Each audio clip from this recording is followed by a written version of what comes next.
हमारे VIP classes में आपका स्वागत है। मैं विवेक सर फिजिक्स का आज फिर से एक नेक्स्ट टॉपिक लेकर आए हैं, जिसमें आज हम लोग जानेंगे प्रिज्म के बारे में। प्रिज्म का बिल्कुल बेसिक नॉलेज जानेंगे, ठीक है। प्रिज्म होता क्या है, बिल्कुल बेसिक से स्टार्ट करेंगे, ठीक है। तो जैसे कि आप अभी मेरे हाथ में आप देख सकते हैं, रियल वाला प्रिज्म मेरे हाथ में है, ठीक है। ये क्या है, प्रिज्म। तो किसी भी चीज़ को परिभाषित करने के लिए उसका 3 आधार होता है, ठीक है। एक तो उस चीज़ को परिभाषित करने के लिए बनावट हो सकता है, आप उसको बनावट के आधार पे क्या कर सकते हैं, उसको परिभाषित कर सकते हैं। जैसे कि अगर बचपन में आपको गाय पे लेख लिखने के लिए मिला होगा, तो क्या गाय पे लेख में क्या लिखते थे, 4 पैर है, 2 सींग होता है, 2 कान होता है। तो क्या आप लिख रहे थे, उसके बारे में लेख लिख रहे थे। तो कहने का मतलब वो क्या था, उसका बनावट था। तो किसी भी चीज़ को परिभाषित करने के लिए 3 आधार हो सकता है। पहला बनावट, दूसरा गुण। दूसरा गुण के आधार पे तो परिभाषित किया जा सकता है। यहाँ गाय दूध देती है, तो वो इसका क्या हो गया, गुण हो गया। लेकिन अगर हम बोलोगे सर तीसरा आधार क्या होगा, तो जिसमें दोनों चीज़ सम्मिलित हो, उसके बनावट का भी चर्चा हो और उसके गुण का भी चर्चा हो, ठीक है। इस चीज़ से भी किसी चीज़ को परिभाषित या डिफाइन किया जा सकता है। तो प्रिज्म को डिफाइन करने के लिए हम लोग जो आधार सेलेक्ट किए हैं, उसमें उसका बनावट भी है और उसका कुछ गुण भी है, ठीक है। तो ये आपको मेरे हाथ में एक प्रिज्म दिख रहा होगा। तो प्रिज्म बना होगा कैसे, ये आप बता सकते हैं। तो हाँ, बता सकते हैं। 2 सतहों से घिरा हुआ, मतलब 2 समतल सतह ले लिए, पारदर्शक होना चाहिए। एक इधर से ले लिए, एक इधर से ले लिए, और दोनों को इस तरीके से ऐड कर दिए, और ऐड करने से ये क्या बन गया, एक प्रिज्म बन गया, ठीक है। तो देखते हैं इसका परिभाषा क्या कहता है। आज का हमारा टॉपिक है प्रिज्म, ठीक है। तो जैसे देखिए, आज का टॉपिक ही हमारा क्या है, प्रिज्म। तो कहता है कि इसको हम लोग कैसे परिभाषित कैसे करेंगे। तो किसी कोण पर झुके 2 समतल पृष्ठों के, मतलब इस तरीके से अगर हम इसका पिक्चर ड्रॉ करें, पिक्चर क्या करें, ड्रॉ करें, तो क्या होगा, किसी कोण पर, कोण फिक्स नहीं होगा, किसी कोण पर, मतलब 2 समतल ले लीजिए, 2 समतल ले लीजिए, और क्या करना है, झुका देना है, एक दूसरे पर झुका देना। इस तरीके से झुका दिए, झुके पृष्ठ, मतलब अब ये घिर गया दोनों तरफ से। क्या हो गया, ये इस तरीके से अगर हम डाल दे तो ये क्या हो गया, दोनों स्केल से ये एरिया क्या हो गया, घिर गया। तो घिरे हुए पारदर्शक माध्यम को क्या कहा गया है, तो प्रिज्म कहा गया है। तो आप ऐसे कह सकते हैं कि देखिए यहाँ पे हम लोग क्या कर दिए, प्रिज्म को डिफाइन कर दिए। तो प्रिज्म को डिफाइन करने का 2 आधार यहाँ पे हुआ। एक तो हुआ बनावट कैसे लिख दिए, तो यहाँ पे देखिए हम लोग लिखे हैं 2 समतल पृष्ठों से घिरे, 2 समतल पृष्ठों से घिरे, ये इसका बनावट हो गया, ये इसका बनावट हो गया। लेकिन अब जो समतल है वो क्या होना चाहिए, पारदर्शक माध्यम होना चाहिए। तो ये इसका क्या हो गया, गुण हो गया। मतलब ऐसा नहीं है कि 2 कागज आप ले लो और दोनों कागज को इस तरीके से रख दोगे तो क्या होगा, वो प्रिज्म का व्यवहार करेगा क्या, नहीं करेगा। प्रिज्म बनाने के लिए आपको क्या चाहिए, 2 समतल पृष्ठ चाहिए, और वो दोनों क्या होना चाहिए, पारदर्शक माध्यम होना चाहिए। उसी को क्या कहा गया है, प्रिज्म कहा गया है। यहाँ पे जो बना वो क्या बना, ये प्रिज्म बन गया। मतलब इस तरीके से यहाँ पे हम प्रिज्म को डाल दें तो आपको दिख रहा होगा, एक सतह ये हो गया, एक सतह ये हो गया। तो पहला पॉइंट आपको क्लियर हो गया। चलिए, अब कहता है इसकी 2 पृष्ठों की उभयनिष्ठ रेखा। ये अक्सर बच्चा कंफ्यूज करता है, किताब में लिखा हुआ रहता है लेकिन अक्सर बच्चा कंफ्यूज करता है, ये आखिर होता क्या है, उभयनिष्ठ रेखा हमको कहाँ से मिलने वाला है, ठीक है। तो ये बहुत इंपॉर्टेंट बात है जो आपको हम बताएंगे अभी, और हम सारा कुछ डिटेल्स जो प्रैक्टिकल बता रहे हैं। जैसे ये हो गया, तो क्या हो गया, इसको ध्यान से देखिएगा, एक पारदर्शक ये हो गया, दूसरा पारदर्शक ये हो गया। जब दोनों को जोड़ दिए तो देखिए यहाँ पे कॉर्नर बना क्या, ये जो कॉर्नर आपको दिख रहा है, काफ़ी नज़दीक ले जाके आपको दिखाते हैं। ये जो कॉर्नर दिख रहा है, मतलब एक पारदर्शक माध्यम ये है और एक पारदर्शक माध्यम ये है, और बीच में जो कॉर्नर बना, इस तरीके से जो ये कॉर्नर दिख रहा है ना, इसी को बोला गया है उभयनिष्ठ रेखा। अब आपको क्लियर हो गया होगा, इसी को क्या बोला गया है, उभयनिष्ठ रेखा, ठीक है। रेखा को क्या कहा जाता है, अपवर्तक कोण कहा जाता है। उभयनिष्ठ रेखा समझ में आ गया। इसका क्या करें, इसका हम लोग अगर 3D डायग्राम बनाएं, ठीक है, इसका हम लोग 3D डायग्राम बनाते हैं तो आप देख सकते हैं इसका अपवर्तक सतह क्या हो जाएगा, ये हो गया इसका अपवर्तक सतह, ठीक है। ये हो गया इसका। अब पिक्चर तो उतना अच्छा हम बनाते नहीं है, लेकिन फिर भी कोशिश किए हैं कि पिक्चर को कुछ अच्छे तरीके से समझा सके आपको हम लोग। ये क्या है, प्रिज्म का 3D डायग्राम हो गया, प्रिज्म का 3D डायग्राम हो गया। ठीक है, जिस तरीके से ये वाला प्रिज्म है। ठीक है, दूसरा पॉइंट आपका क्लियर हो गया होगा कि इसके दो पृष्ठों की उभयनिष्ठ रेखा को क्या कहेंगे, अपवर्तक कोण बोलेंगे। तो बताइए इसमें अपवर्तक कोण कौन सा हो जाएगा, इसको बोलेंगे अपवर्तक। अपवर्तक कोण मतलब किनारा, ये वाला देख सकते हैं अपवर्तक कोण, ये इसका है, दोनों को जोड़ने से जो बना। चलिए दूसरा पॉइंट हमारे क्लियर हो गया। तीसरा पॉइंट हम लोग कवर करते हैं, जो जो क्लियर होते जा रहा है स्केच से क्लियर करते जा रहे हैं। चलिए, कहता है प्रिज्म में 3 अपवर्तक कोण पाए जाते हैं, 3 अपवर्तक कोण पाए जाते हैं।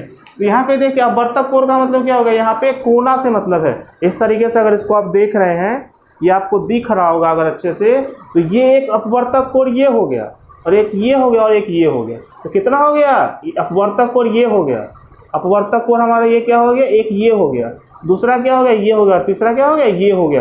तो बोलेगा कि एक प्रिज्म में कितना अपवर्तक कोण होता है, तो बोलोगे 3 अपवर्तक कोण होता है। कितना होता है, 1, 2 और 1, 3, जिसमें कोना निकला हुआ है।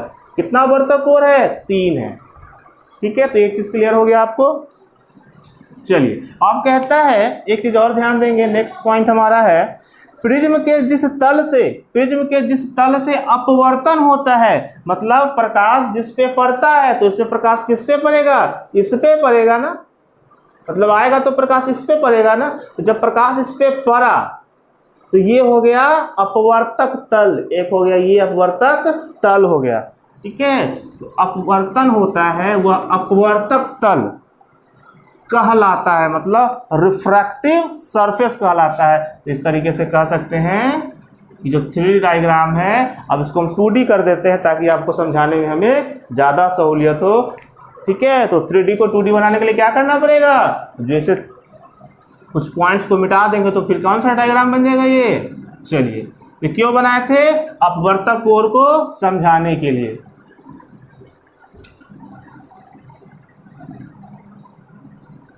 तो ये देखिए एक प्रकाश यहाँ पड़ेगा, ठीक है, और जब प्रकाश पड़ने के बाद फिर क्या होगा, यहाँ से रिफ्लेक्ट होगा वो। ठीक है, तो ये वाला अपवर्तक तल कहलाता है, ये वाला जिस पे प्रकाश पड़ा, जिस पे प्रकाश पड़ा, ये वाला भाग देखिए, इसको थोड़ा टेढ़ा कर देते ताकि आप क्लियर समझ सकें। ये इसका क्या कहलाएगा, अपवर्तक तल कहलाएगा, अपवर्तक तल कहलाएगा। तो बताइए कितना अपवर्तक तल होगा, एक तो ये हो गया और एक वाला क्या होगा, ये होगा। अपवर्तक तलों की संख्या कितनी हो गई इसमें, 2, एक यहाँ और एक यहाँ, तो कितना अपवर्तक तल हो गया, 2। चलिए ये पॉइंट क्लियर हो गया। ठीक है, चलिए इसको भी हम लोग क्या करते हैं, मिटाते हैं, बारी बारी से मिटा मिटा के समझाएंगे ताकि आपको अच्छे से समझ में आएगा। चलिए नेक्स्ट देखते हैं, 2 अपवर्तक तलों के बीच के कोण को, मतलब इस तरीके से एक अपवर्तक ये हो गया और एक अपवर्तक ये हो गया के बीच। अब देखिए दोनों के बीच यहाँ पे जो एंगल बना, यहाँ पे जो एंगल बना, इसी एंगल को क्या बोला गया है, 2 अपवर्तक तलों के बीच के कोण को अपवर्तक कोण बोला गया है।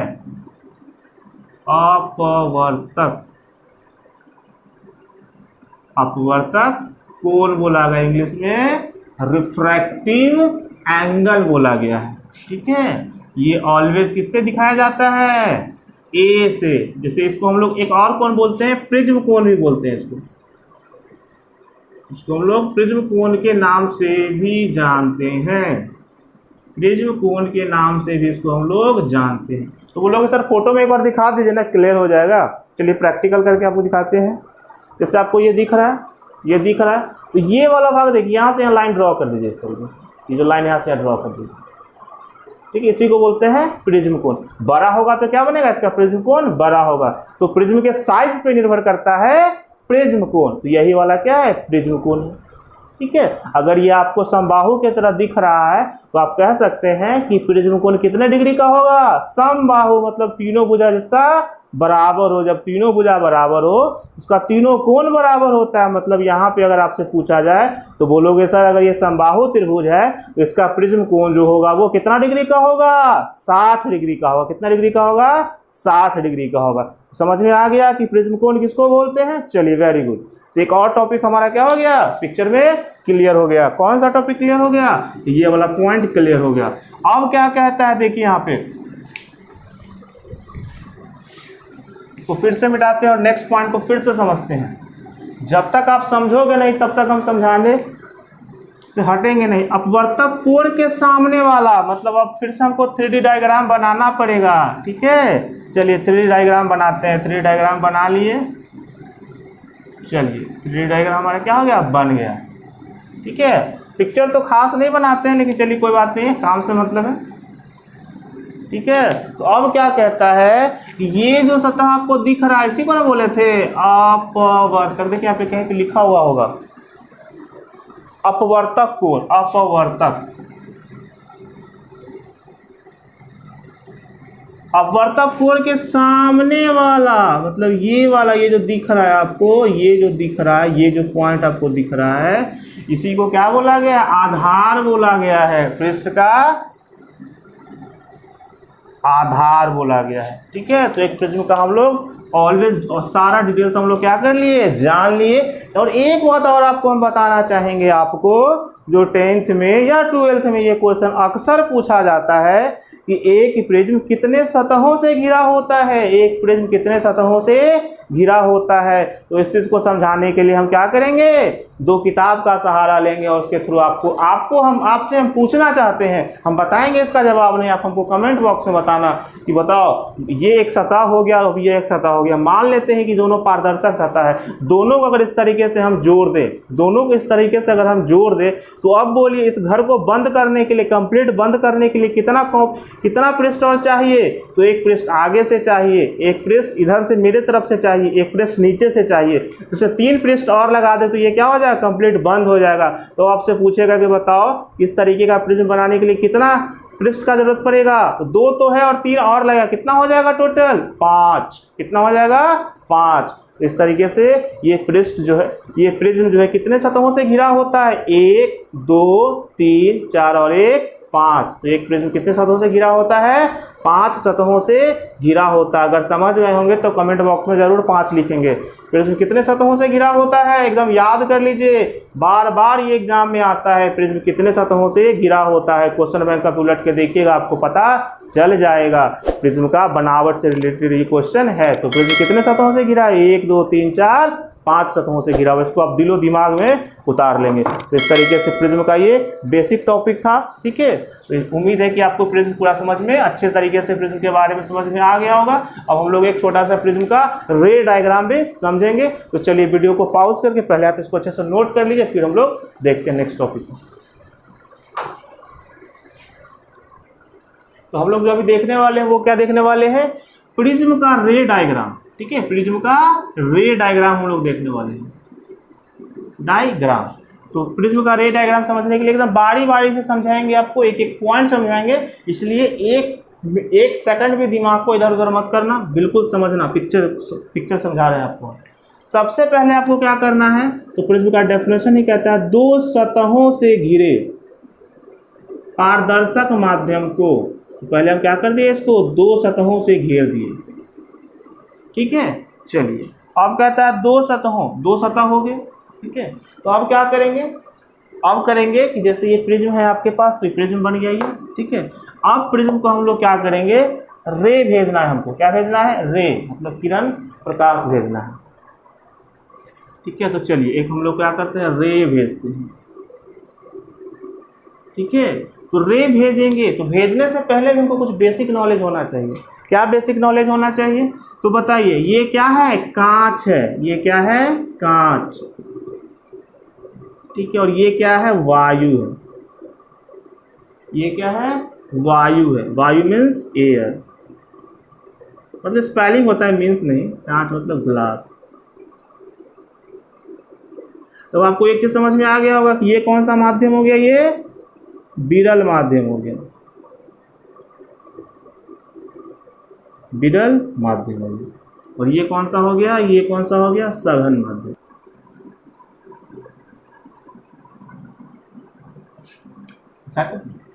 तो ये क्या है, हमारा एयर है ना, एयर हमारा हो गया विरल माध्यम। और ये कांच है इसलिए हो गया ये सघन माध्यम। तो आपको हम विरल माध्यम और सघन माध्यम के बारे में बताए थे। कैसे हम लोग जानेंगे कि ये विरल और ये सघन है। तो इसका एक ही रूल है, वो अपवर्तनांक इसका आप क्या करो, जान लो। ठीक है, अपवर्तनांक जिसका ज्यादा वो सघन और जिसका कम वो विरल। ठीक है, समझ में आ गया। चलिए, तो ये वायु था, ये विरल माध्यम और ये सघन माध्यम। अब एज्यूम कीजिए कि अगर यहाँ पे ये कांच ना होता, ये प्रिज्म ना होता, तो हमारा लाइन कहाँ जाता। देखिए हम इसको दिखा रहे हैं, काल्पनिक रेखा से दिखा रहे हैं। ठीक है, वो यहाँ जाता।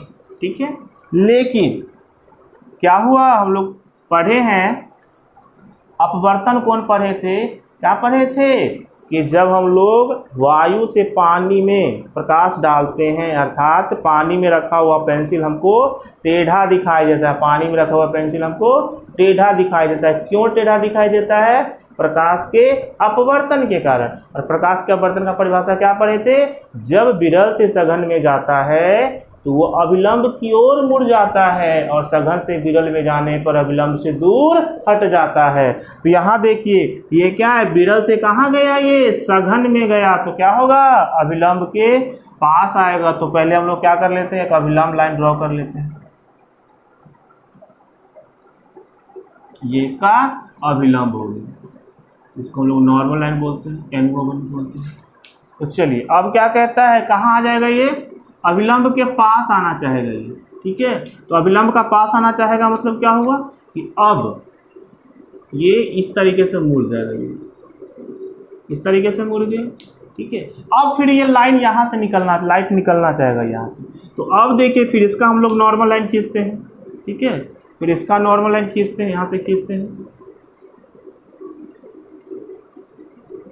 चलिए यहाँ से इसका हम लोग क्या कर लिए, एक नॉर्मल लाइन खींच लिए।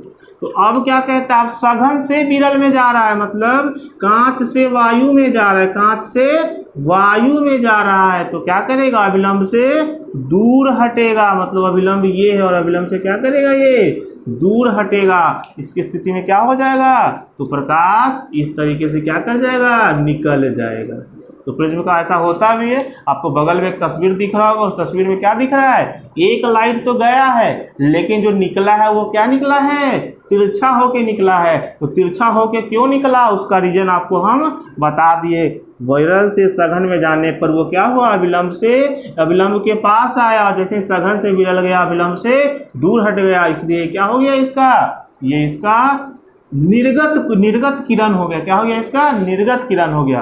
तो कहता है तो कितना डिग्री से ये विचलित हुआ, तो विचलन को अगर पता करना होगा तो हम लोग क्या करेंगे, इस तरीके से इसका एक हम लोग ऐसे करके डायग्राम खींच लेंगे डॉट से। अब यहाँ पर जो कोण बना, ये देखिए यहाँ पे जो कोण बना, इसी को बोलते हैं विचलन कोण। उम्मीद है कि आपको दिख रहा होगा। इसका मतलब क्या हुआ, यहाँ से कोई किरण जा रहा था, यहाँ से कोई किरण क्या कर रहा था, जा रहा था, लेकिन रास्ता में इसको बाधा उत्पन्न हो गया, और बाधा उत्पन्न होने के कारण ये अपना दिशा बदल लिया। और फिर जब जा रहा था तो फिर रास्ता में कोई मिल गया, फिर अपना रास्ता क्या कर लिया, वो बदल लिया। इस तरीके से प्रकाश यहाँ से गया, यहाँ से गया, फिर यहाँ टकरा गया, तो फिर यहाँ से अपना दिशा बदल लिया, फिर इसको टक्कर लगा, फिर ये अपना दिशा बदल लिया। ठीक है, तो ये इसके प्रकाश का, ये प्रिज्म के थ्रू जो है हम लोग प्रकाश को भेजे यहाँ से निकला, यहाँ से। अब हम लोग कुछ इसके बारे में जानेंगे। ठीक है, तो जानते हैं, सबसे पहले हम लोग जानते हैं यहाँ पे जो कोण बनेगा इसको क्या बोलेंगे, इसको पहले नाम रोशन कर लेते हैं। ए पढ़िएगा तो गार्जियन का नाम रोशन होगा, शिक्षक का नाम रोशन होगा, कभी कभी तस्वीर में भी नाम रोशन करना पड़ता है, जिसको हम लोग, ठीक है। तो ये जो कोण हमारा ए होगा इसको बोलेंगे प्रिज्म कोण, प्रिज्म कोण बोलेंगे। ठीक है, प्रिज्म कोण बोलेंगे। चलिए, एक चीज समझ में आ गया। चलिए अब हम लोग क्या करते हैं कि ये वाला कोण, कौन वाला, ये वाला कोण अविलंब से ही नापते हैं उसका, इसको बोलेंगे कोण आई बोलेंगे। ठीक है, तो कोण आई को क्या बोलेंगे, कोण आई। ठीक है, तो कोण आई को बोलेंगे आपतित किरण।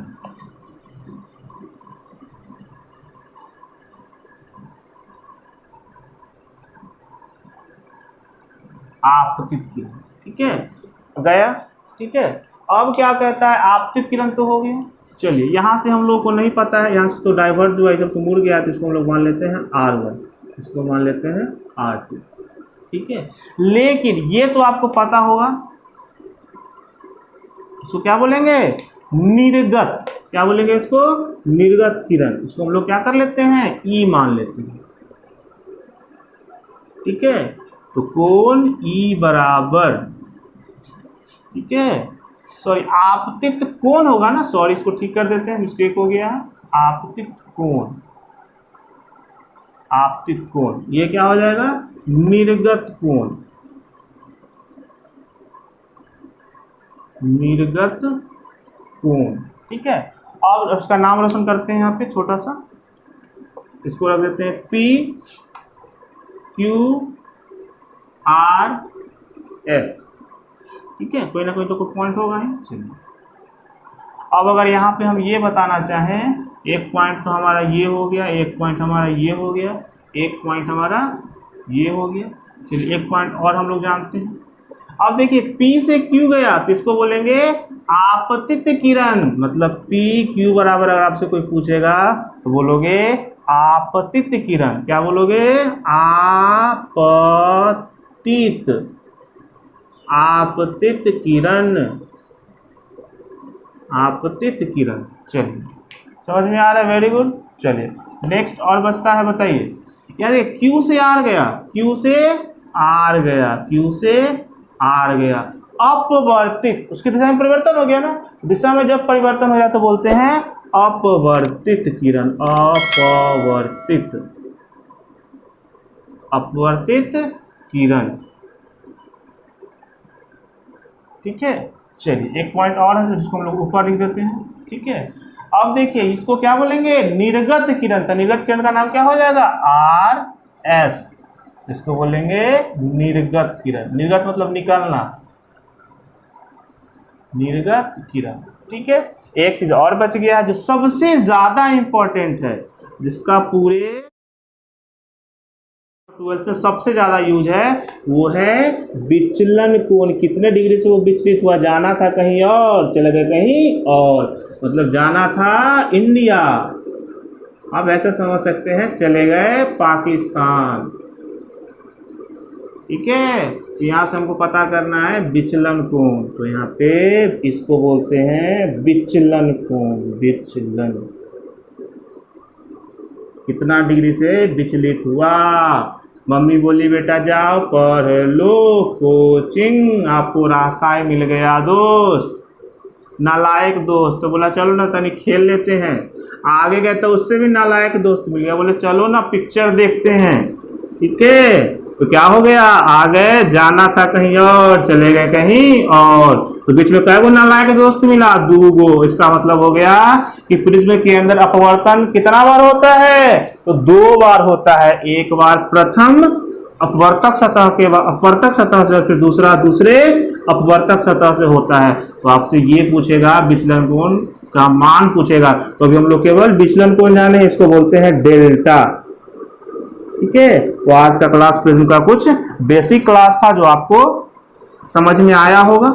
ये समझाना इसलिए जरूरी था क्योंकि जब हम लोग इस पे कुछ फॉर्मूला को डिराइव करेंगे तो इसका नॉलेज होना जरूरी है, इसलिए आपको हम इसका नॉलेज बेहतर तरीके से देने का प्रयास किए हैं। ठीक है, फिर भी अगर कोई कमी रह गया होगा तो आप हमें कमेंट बॉक्स में बताएंगे, तो हम उस चीज को और हम बेहतर करने के लिए, बेहतर करके आपके सामने हम आएंगे देखने के लिए। Thank you very much. मिलते हैं फिर नेक्स्ट क्लास जिसमें हम लोग प्रिज्म का कुछ फॉर्मूला को क्या करने वाले हैं, डिराइव करने वाले हैं। थैंक